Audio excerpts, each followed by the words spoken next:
Welcome to Chapter 0, where the summary of the novels is presented. Frankenstein by Mary Shelley 1818. Full summary and analysis of the modern Prometheus. This is a comprehensive summary of Mary Shelley's Frankenstein, or the modern Prometheus, covering all major plot points, characters, themes, and narrative structure.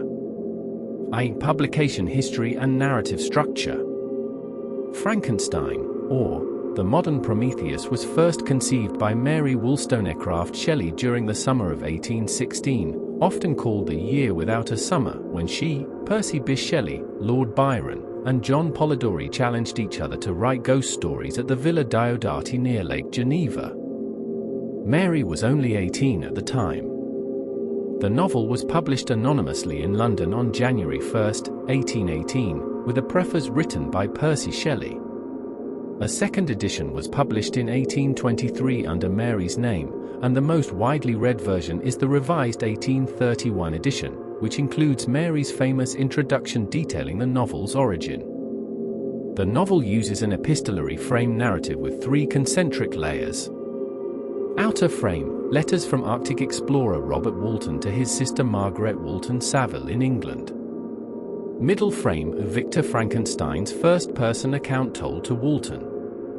Inner frame, the creature's story told to Victor, which Victor recounts to Walton. This Russian doll structure allows Shelley to present multiple perspectives on the same events and to question the reliability of each narrator. 2. Plot summary, Walton's letters, letters 1 to 4. Setting, St. Petersburg, Russia, and the Arctic Ocean, late 18th century. The novel opens with 4 letters written by Captain Robert Walton to his sister Mrs. Saville in England. Walton is a wealthy Englishman with a passion for exploration. He is leading an expedition to reach the North Pole, hoping to discover a northern passage to the Pacific and to uncover the secrets of magnetism. In letter I, written from St. Petersburg, Walton describes his excitement and loneliness. He has no friend who understands his romantic ambition. He acknowledges the danger but believes his purpose is noble. Letter 2 continues this theme.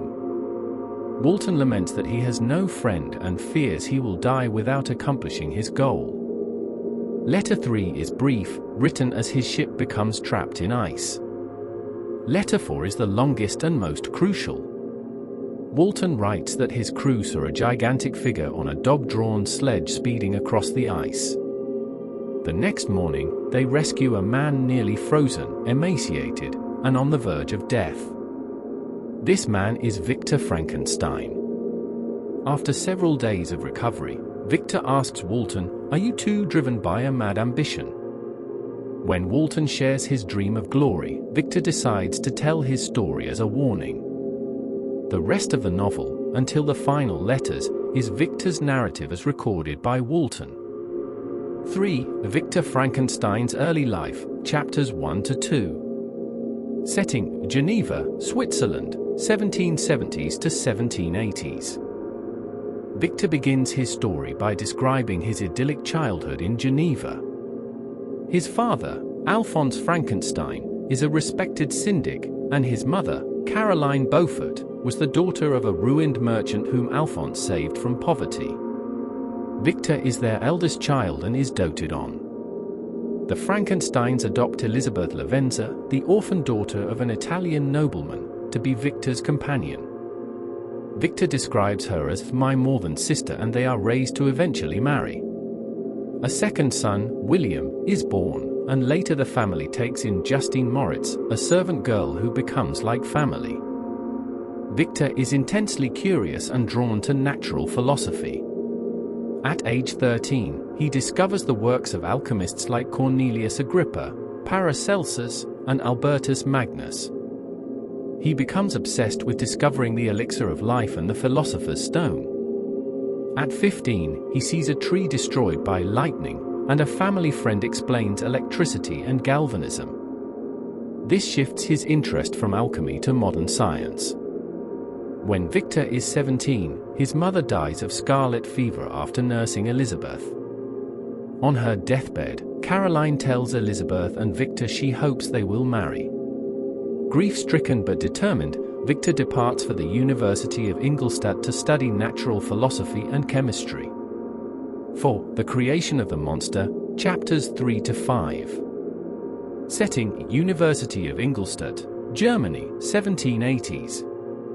At Ingolstadt, Victor meets Professor Kremp, who dismisses the alchemists as nonsense, and Professor Waldman, who inspires him by describing modern chemists as performing miracles.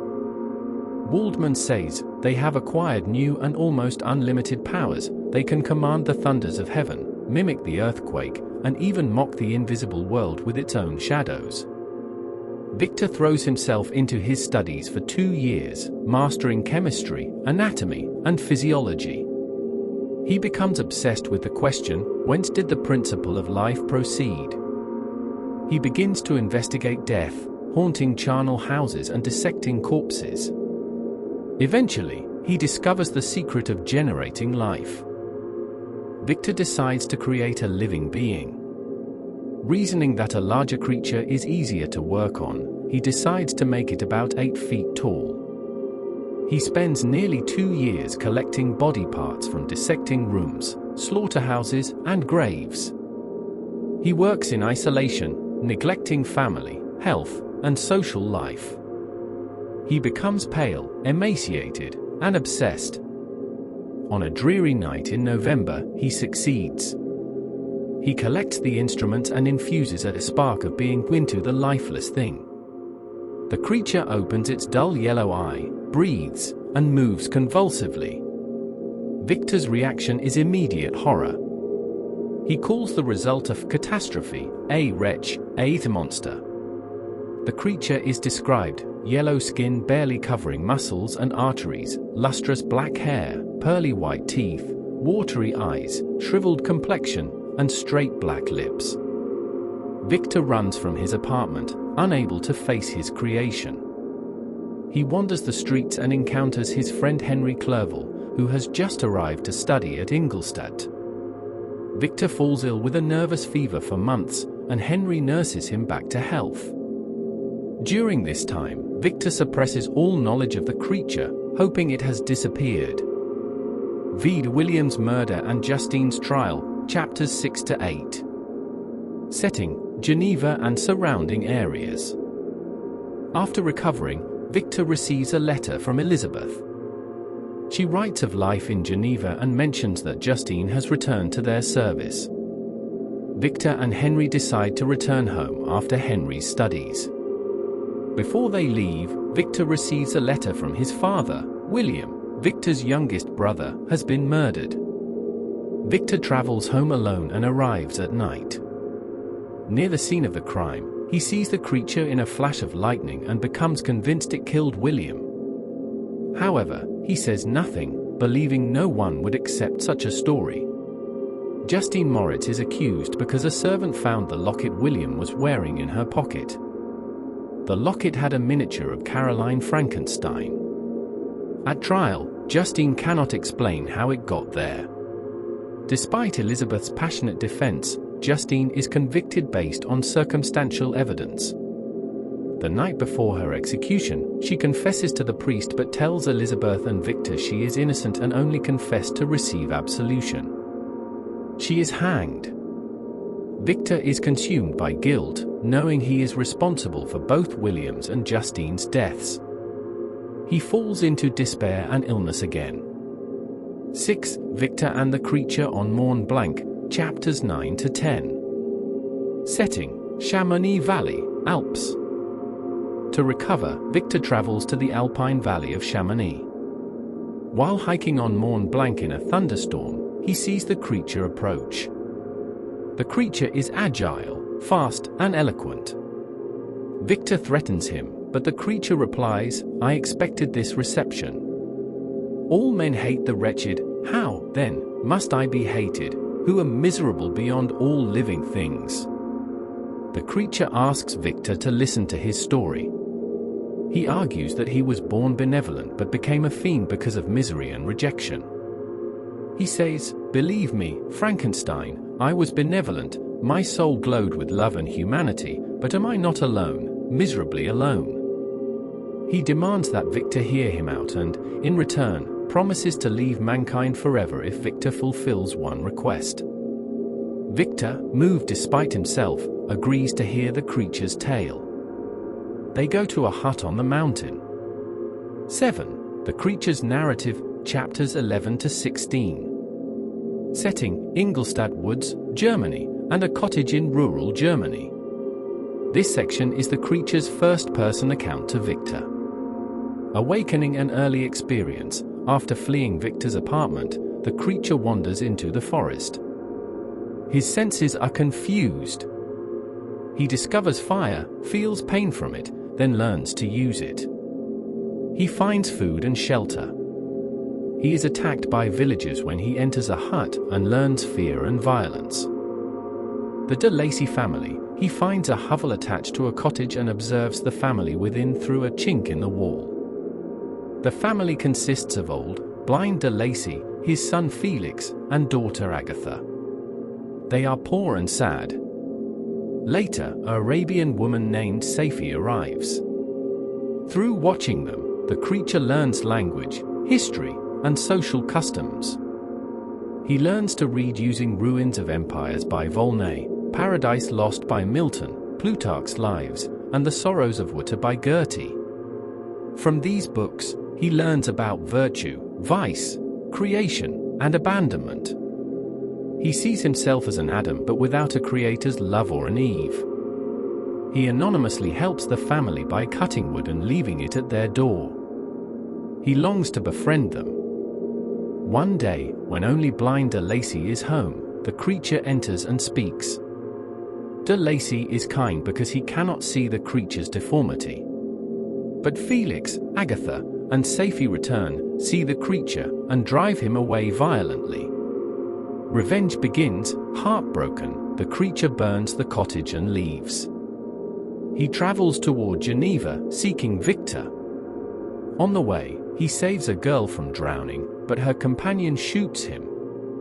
This completes his hatred of humanity. William's murder. Near Geneva, he meets a child, William Frankenstein. When the boy mentions his father is Alphonse Frankenstein, the creature realizes this is Victor's brother. In rage, he strangles William. He takes the locket and plants it on the sleeping Justine to frame her. The creature ends his story by demanding Victor create a female companion for him. He argues, "I am malicious because I am miserable. Am I not shunned and hated by all mankind? You, my creator, would tear me to pieces and triumph, remember that, and tell me why I should pity man more than he pities me."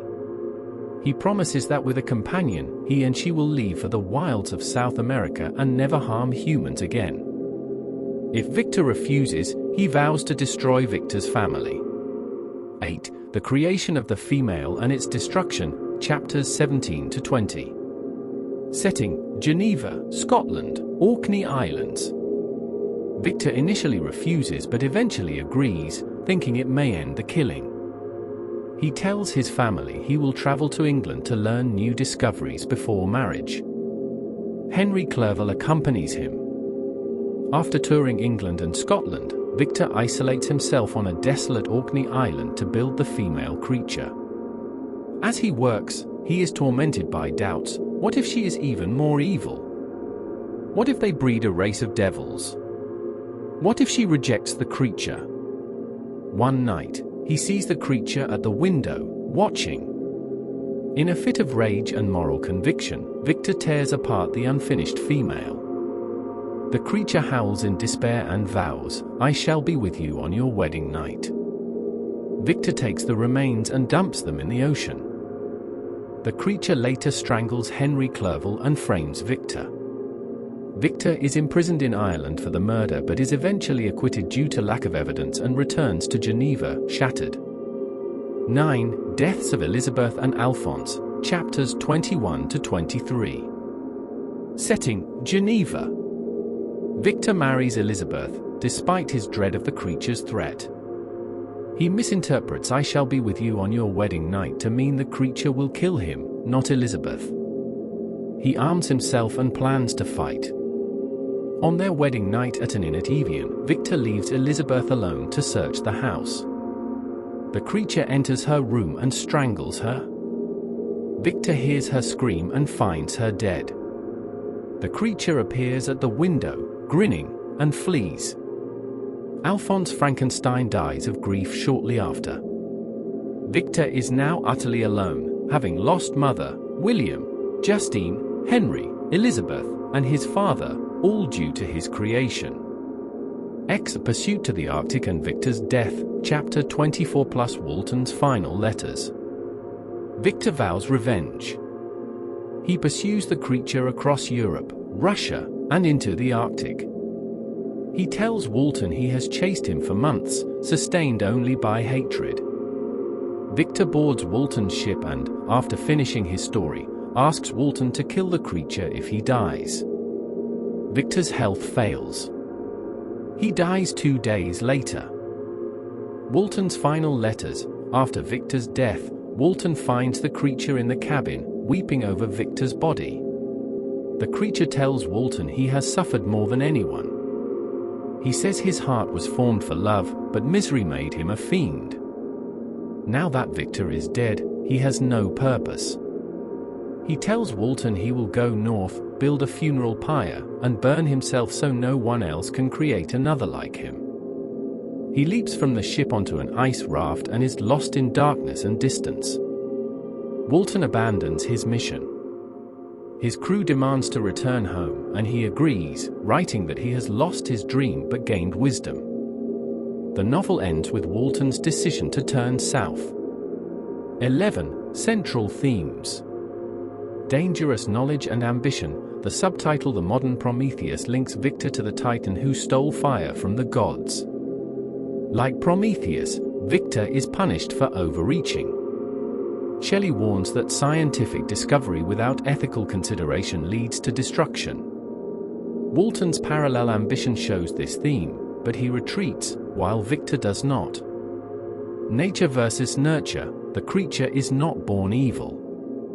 His experiences, rejection by Victor, villagers, and the de Lacey's, make him a murderer. Shelley suggests society creates monsters by refusing compassion. Isolation and alienation. All three narrators suffer from isolation. Walton has no friend. Victor isolates himself through work, and the creature is isolated by his appearance. The novel argues that human connection is necessary for morality. Appearance and prejudice. The creature is universally rejected based on looks. Only blind de Lacey treats him kindly. Shelley critiques a society that values surface over soul. Parent-child responsibility. Victor abandons his child immediately. The creature calls him "my father" and demands care. The novel asks, what duties does a creator owe its creation? Feminine absence. The novel has few active women, and they are all victims. Caroline dies, Justine is executed, Elizabeth is murdered. Victor destroys the female creature before she is born.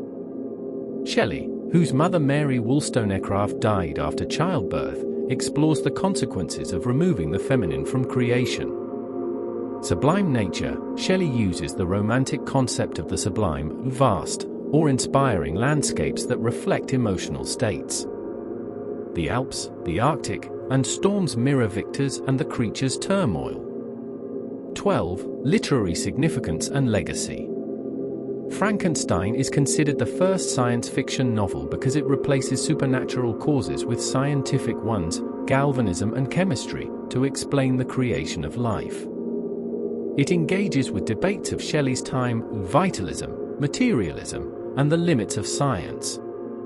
The novel has been adapted countless times, though most films deviate significantly. James Whale's 1931 Frankenstein with Boris Karloff codified the creature as a green, bolt-necked, grunting brute, very unlike Shelley's articulate, intelligent, and tragic figure. The term Frankenstein has entered language as a byword for any creation that destroys its creator, and for scientific hubris. The novel remains relevant to discussions of artificial intelligence, genetic engineering, and bioethics.